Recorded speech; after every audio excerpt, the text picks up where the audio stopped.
now tuning in to Kilabot Pinoy Horror Stories, the podcast. Sundays at 7 p.m. here on Spotify. Mga repakol, nakaplano na ba ang inyong mga holidays at long weekend this 2024? Good news! Dahil hassle-free na ang pagbubook ng inyong mga itinerary and hotels via Klook. Just use my promo code Kuya Totoy to get your 5% discount in hotels and 3% off in any activities. Applicable in domestic and abroad. So what are you waiting for? Book it, Klook it! sa pagsabit ng gabi at pagbigkit ng iyong mga mata. Lagi mong itatanong, ligtas ka ba?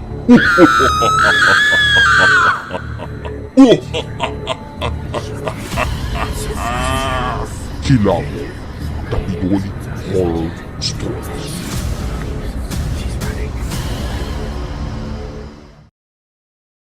Tulak ang pinto, papasok sa sira. Sa gabing ito ay may isang ayos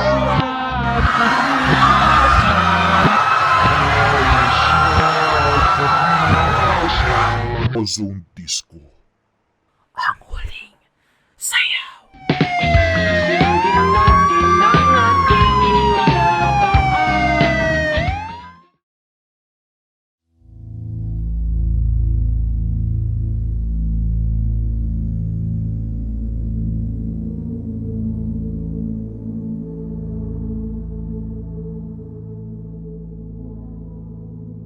March 18, 1996.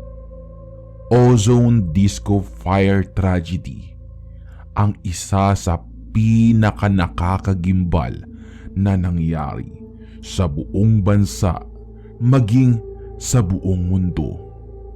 Ito ay nakalokasyon mula sa Timog, Quezon City.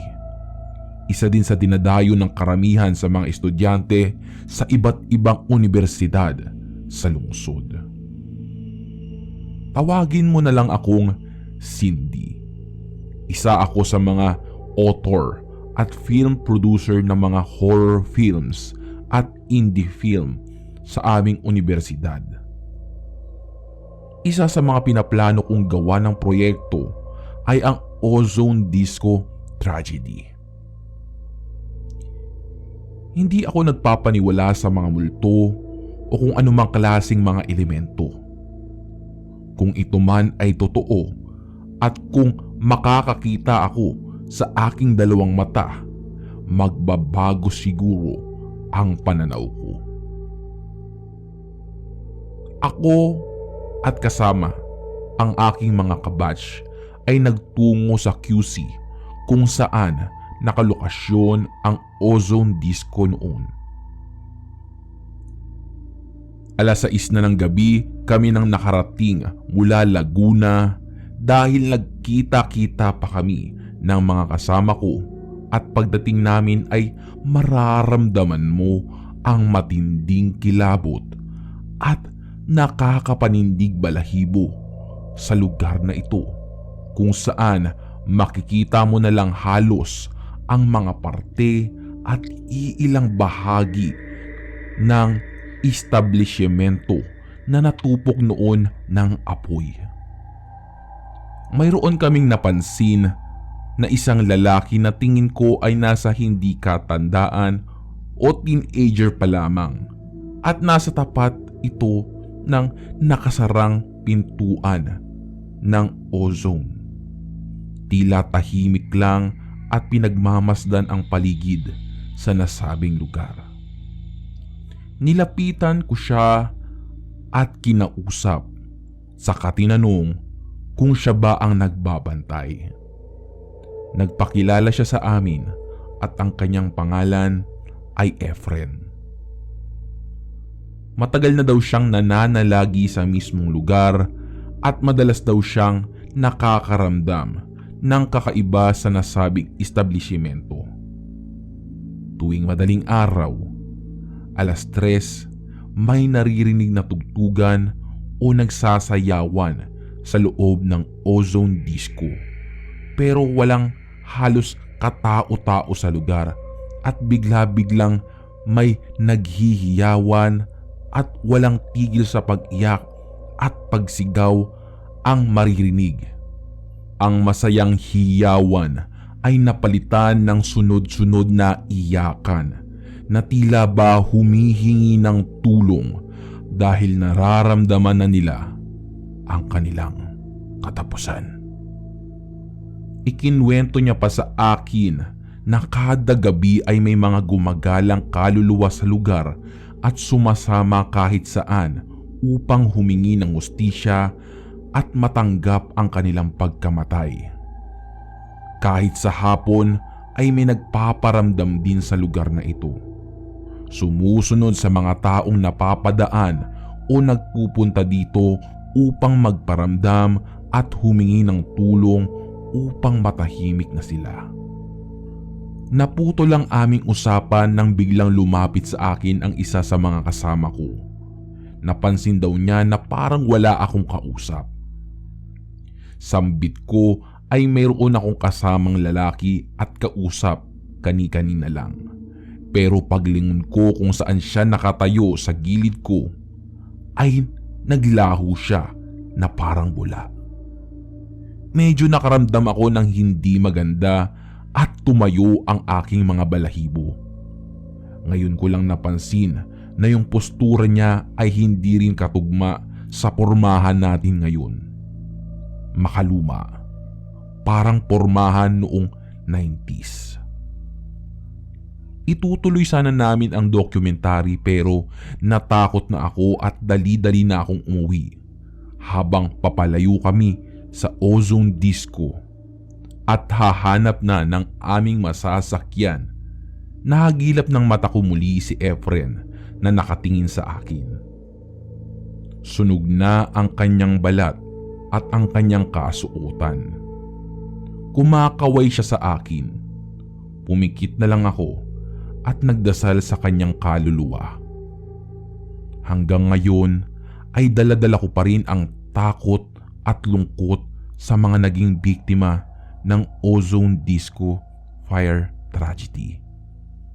Kahit sa pagtulog ko ay napapanaginipan ko sila na humihingi sila ng tulong sa akin upang makamit ang hustisya.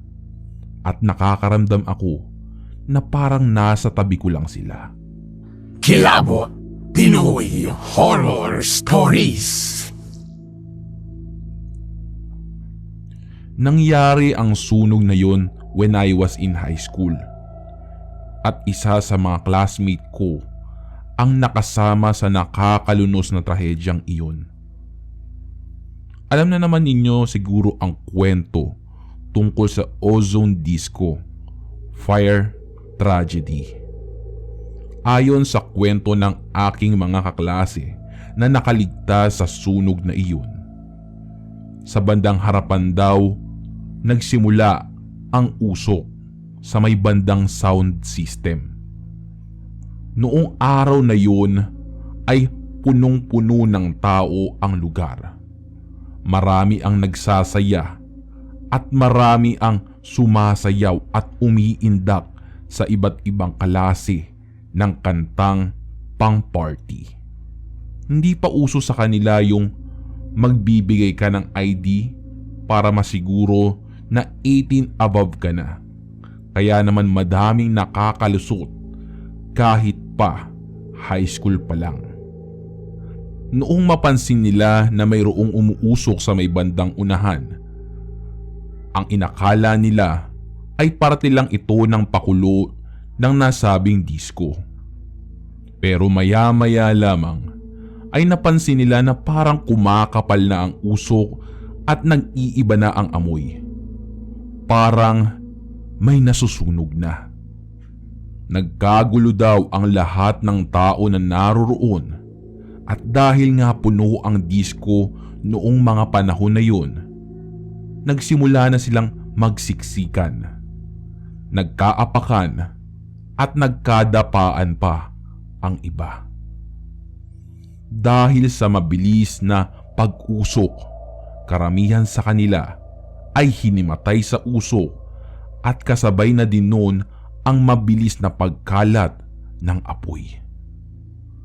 Ang tanging mga nakaligtas ay yung mga taong malapit sa pintuan.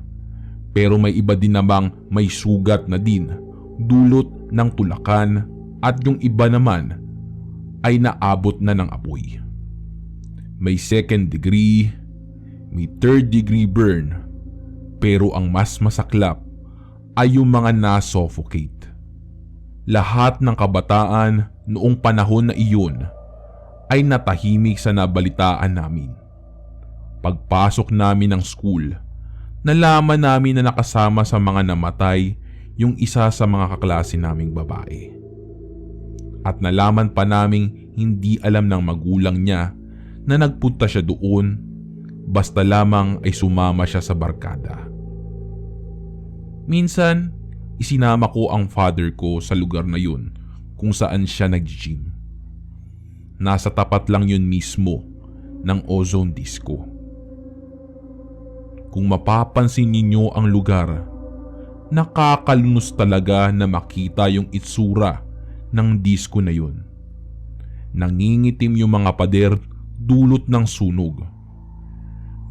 Pero ang mas nakakakilabot ay yung iniwan nitong alaala sa lugar na yun. Sabi nung gym instructor, nakakarinig daw siya minsan na maingay na para bang nagpa-party bago siya magsara ng kanyang gym. Ang pinagmumulan daw ng ingay ay ang Ozone Disco na yun, na walang katao-tao at madilim na.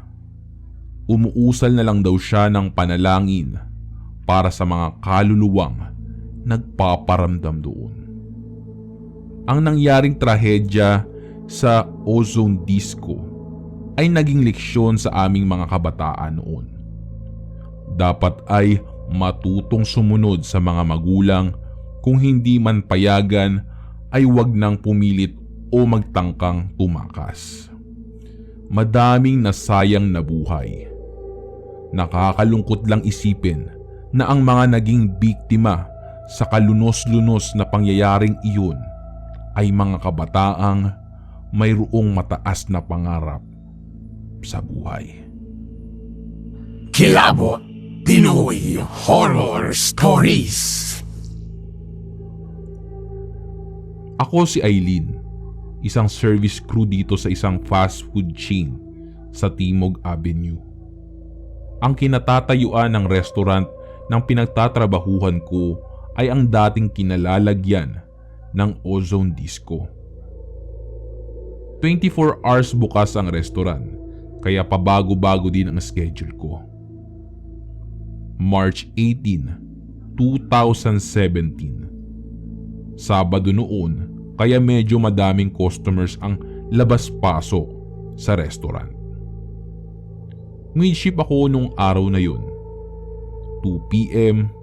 to 11 p.m. ang duty ko, pero pinakiusapan ako ng aking manager na kung pwede daw ba akong mag-extend o mag-overtime kahit 2 oras lang. Dahil sobrang dami talagang pumapasok na mga customers noong mga sandaling iyon. Pumayag naman ako dahil dagdag din yun sa sweldo ko. Alas 9:30 o 9:30 p.m. Nagtataka kami dahil grabe pa din ang dami ng customers sa restaurant. Halos panay mga kabataan ang customers namin.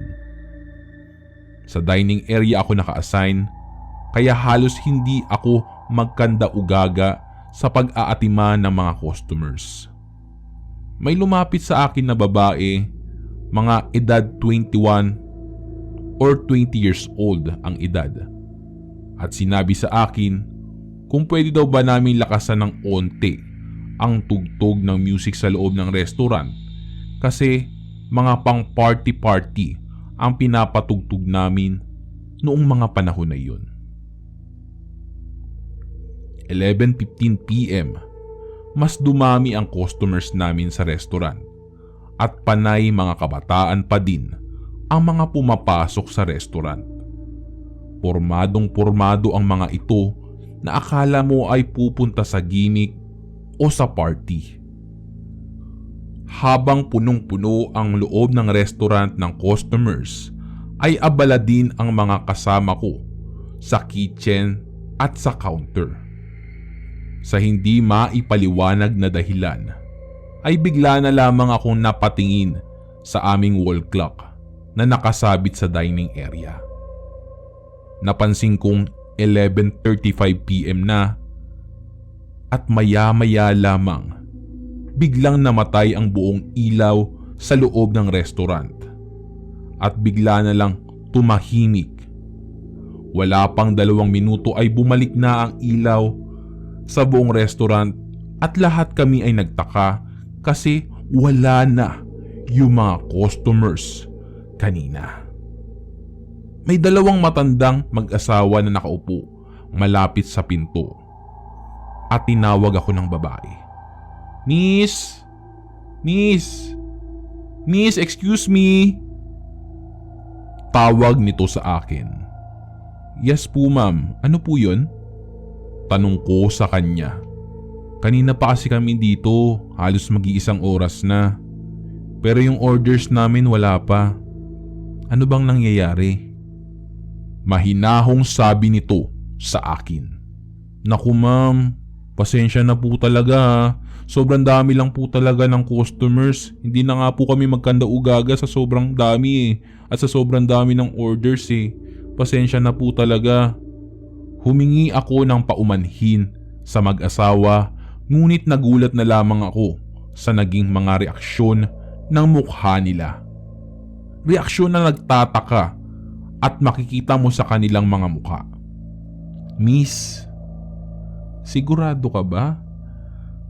Kasi kanina pa kami dito. Pagpasok namin, wala naman kaming ibang nakitang tao. Kami lang talaga ang customers nyo dito. Nagtataka nga kami sa inyo eh. Dahil sobrang busy nyo. Wala namang ibang customer dito. Kami lang. Sabi sa akin ng matandang lalaki. Lumapit sa amin ang aking manager at humingi ito ng dispensa sa mag-asawa. Pagkatapos ko ma-serve ang order ng mag-asawa, ay pinapunta ako ng manager ko sa kitchen area. Okay guys, kung ano man ang nangyari tonight, wag na nating ipagsabi kahit kanino. Sa atin na lang to. Pare-parehas nating nakita ang lahat ng nangyari. And I will be honest with you guys. Ang kinatatayuan ng restaurant na to ay ang dating Ozone Disco na nasunog noong March 18, 1996. Maraming namatay ditong mga kabataan dahil hindi nakalabas ng bar at natupok sila ng apoy sa loob mismo ng bar. Today is the exact date ng tragedy. Kaya din siguro namatay ang kuryente at buong ilaw natin ng 11:35 PM kanina. Kasi yun ang oras na nagsimula ang sunog sa Ozone Disco. Pagpapaliwanag ng aming manager. Nagkapit-kapit kamay kaming lahat at ipinagdasal namin ang mga naging biktima sa lugar na ito. Ngayon, kapag may nagpaparamdam sa restaurant, ay alam naming sila iyon. Isinasama na lamang namin sila sa dasal upang makatawid na sila at mahanap ang kapayapaan sa kanilang mga puso.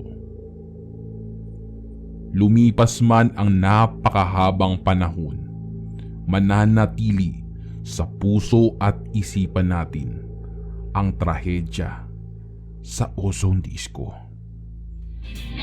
Itulak ang pinto, papasok sa sayawan. Sa gabing ito'y may isang inaasahang makasayaw at makapiling hanggang kinabukasan. Mabubuo ang alaala, aso ang kaluluwa. Basang-basa ng pawis dahil sa sunista kong mata. Magliliyab kapag ako'y lumapit ng tuluyan. Sinugin natin ang ating mga paa. Dagdag ng bawat padyak ay nadarama. Sinugin natin ang ating mga paa. Dagdag ng bawat padyak ay nadarama. Inyong napakinggan ang tampok nating kwentong katatakutan ngayong araw dito sa Kilabot Pinoy Horror Stories. Kung ikaw mismo ay mayroong nakakapanindig balahibong kwento, maaari mo yang ipadala sa aming Facebook page. I-search lang ang Kilabot Pinoy Horror Stories. O pwede rin sa pamamagitan ng email sa kilabotstories2021@gmail.com. Huwag mo na rin kalimutan i-click ang follow button at notification bell sa Spotify para updated ka sa mga bagong episodes. Mag-subscribe na rin kayo sa ating YouTube channel. I-search lang ang Kuya Totoy Kilabot dahil doon tayo madalas na nag-upload ng ating mga stories.